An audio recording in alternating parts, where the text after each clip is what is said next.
Assalamualaikum. My name is Sharifah Binti Ahmad. I will present about the future of medical laboratory diagnosis on chronic obstructive pulmonary disease (COPD). What is COPD? COPD or chronic obstructive pulmonary disease is a collection of disorders that cause airflow obstruction and breathing difficulty. Emphysema and chronic bronchitis are examples. Millions of people suffer from this disease. It cannot be easily cured. It needs early precaution and can be treated. COPD is the fourth current disease that leads to death by 2020 in the world. More than 3 million people died, accounting for 6% of all deaths globally. In Malaysia, it is the fourth leading cause of hospitalization. Expected that it will be the third leading cause of death overall. Based on model projection, the prevalence of moderate to severe COPD in Malaysia is about 4.7%, which translates to 448,000 cases. We'll get it from MapJ Malaysia, volume 64, number 3, September 2009. What cause of COPD? Tobacco smoke. Cigarette smokers have higher prevalence of respiratory symptoms and lung abnormalities. Second is occupational exposure. That's work with organic or inorganic dust, chemical agent, and fumes. Third is air pollution. For example, burning of wood and other biomass fuel used for cooking without proper ventilation, and also motor vehicle emission in cities. This is associated with a disease in lung infection. What is genetic factor? There is severity of hereditary deficiency of alpha-1 antitrypsin, AATD. There is gene encoding matrix metalloproteinase 12, MMP12, and glutathione S-transferase, also related to have a decrease in lung function. 5. Lung growth and development. Any factor that affect the lung growth during childhood and gestation has potential to increase COPD. 6 is infection. The patient that has history of severe respiratory infection before has been associated with reduced lung function and increased respiratory symptoms in future. Symptom of COPD is frequent coughing or wheezing, excess fear or symptoms, shortness of breath or dyspnea, trouble taking a deep breath, lack of energy, weight loss without any diet, swelling in ankle, feet or legs. Dyspnea is the hallmark symptom of COPD and the main reason patients seek medical attention. Dyspnea is progressive over months or years and is persistent. As lung function deteriorates, the breathlessness interferes with patient daily activities.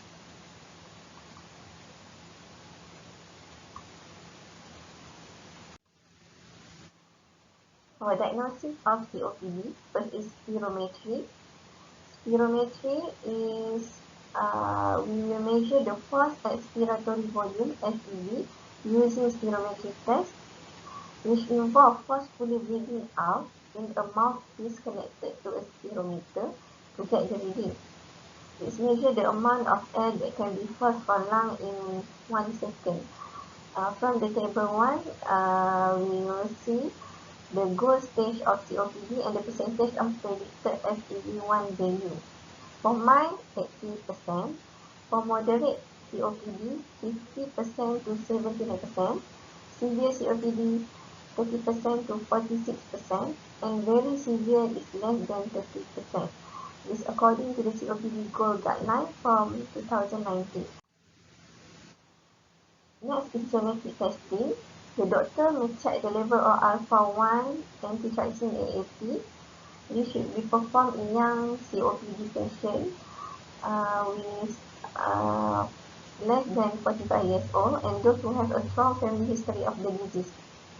The lower of the AT level will lead to COPD at young age. Next is chest radiograph. you will see the hyperinflation, bullying and hyperlucency of the lung among radiological abnormalities linked with COPD. Poor blood count. This detect underlying anemia or chronic disease. Polycythemia can develop with chronic hypoxemia. Next is arterial blood gases. This measures the oxygen and carbon dioxide level. This is a sign how well lungs are functioning. This should be performed in patients with FEV less than 50% predicted. If they have low arterial oxygen saturation, less than 92% on pulse oximetry, or with clinical sign of respiratory failure. This assessment can reveal the severity of COPD and the requirement of oxygen therapy. We move to the point of care in COPD management. In order to help the management of COPD patients, the arterial blood gases is taken from the patient for monitoring and early screening for severity of disease. In all patients with COPD, there is a decrease of pH, pressure of oxygen, and increase of pressure of carbon dioxide during follow-up period. But in patients receiving complete therapy during exacerbation of COPD, the changes are statistically significantly smaller than the patient not using complete therapy. It can be performed near the patient or sent to the laboratory. Many healthcare departments have used the arterial blood gases analyzer as a point of care for the monitoring patient care outside the laboratory. More studies have addressed the potential benefit of POCT blood gases. Analysis have considered to use in intensive care unit, emergency department, or cardiac surgery unit. The study can reveal quick and clinically important change that may necessitate appropriate monitoring in order to diagnose and intervene as soon as. To properly deploy and manage this care, it is necessary to build a plan with an institution that is led by the medical laboratory technologists and is responsible for making POCT variability and project performance decisions. Medical or nursing professionals and other departments should make this interdisciplinarity, also known as POCT committee. Laboratory medicine must organize this team which includes a POCT director and coordinator. This committee functions as: first is justification of POCT in a particular setting. Second, evaluation of POCT device before their use in hospital. Third, coordination of connectivity planning to integrate test results into the clinical patient record. 4 is performance of quality control and external quality assessment. 5, preventive and corrective maintenance planning. 6, design of an initial and continuous training program for the staff who are responsible for this device, as well as develop operator identification strategies. 7, establish methods for result reporting. And 8, identification of potential error source and effective indicator to improve patient safety. Why is the POCT analyzer? Handheld device or benchtop device, portable, sometimes placed in a cart, with a display, usually use LCD, a keypad to enter information, and a slot to insert a test strip or sample tube. Some models may have alarm, memory function, touch pen, USB port to transfer data to a computer, and a small storage compartment for reagents. The principle of analyzer: blood gas and pH analyzer use electrodes to determine pH, partial pressure of carbon dioxide, and partial pressure of oxygen in the blood. Blood gas measurements are used to evaluate a person's lung function and acid gas balance. The procedure: the collection device for arterial blood sample is usually a 1 to 3 ml self-filling plastic disposable sheet containing a small amount of appropriate anticoagulant such as lyophilized. Is a normal range for blood gas analyzer. You can see at the parameter for arterial blood gas and venous blood gas. In COPD patients, the blood is more acidic as the pH level are low and the partial carbon dioxide level are above normal. This is advantage and disadvantage. For advantage of blood gas analyzer to get the fast result.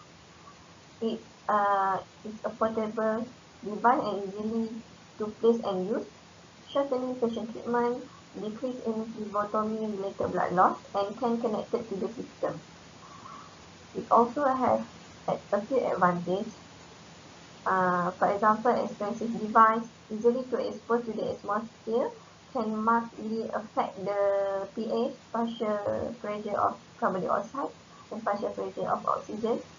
Need a skill to run the device. The personnel can get risk of exposure to bloodborne pathogens and lack of adequate documentation. So the limitation of the test is the blood gas analysis cannot yield a specific diagnosis. A patient with asthma may have similar values to another patient with pneumonia. Alternatively, a patient with chronic obstructive pulmonary disease, that is the OPD, and respiratory failure may have similar results to a patient with pulmonary edema. The analysis does not reflect the degree to which an abnormality actually affects a patient, as low partial pressure oxygen does not necessarily indicate tissue hypoxia, nor does a normal partial oxygen indicate adequate tissue oxygenation. Oxygen utilized is influenced by other factors such as renal blood flow, hemoglobin affinity for oxygen, and cardiac output. For the conclusion, since arterial blood gases analyzed are important in the diagnosis of chronic respiratory failure and long-term oxygen therapy monitoring, it is important to consider whether this measurement should be done in a clinical laboratory or as a POCT, taking into account clinical, operative, and financial outcomes for COPD patients. POCT acts as integrated device in clinical trial that provide results faster than laboratory, but it needs more training skills for the other laboratory personnel to provide the best quality of patient care and effectivity research. So for the last is my research. So thank you.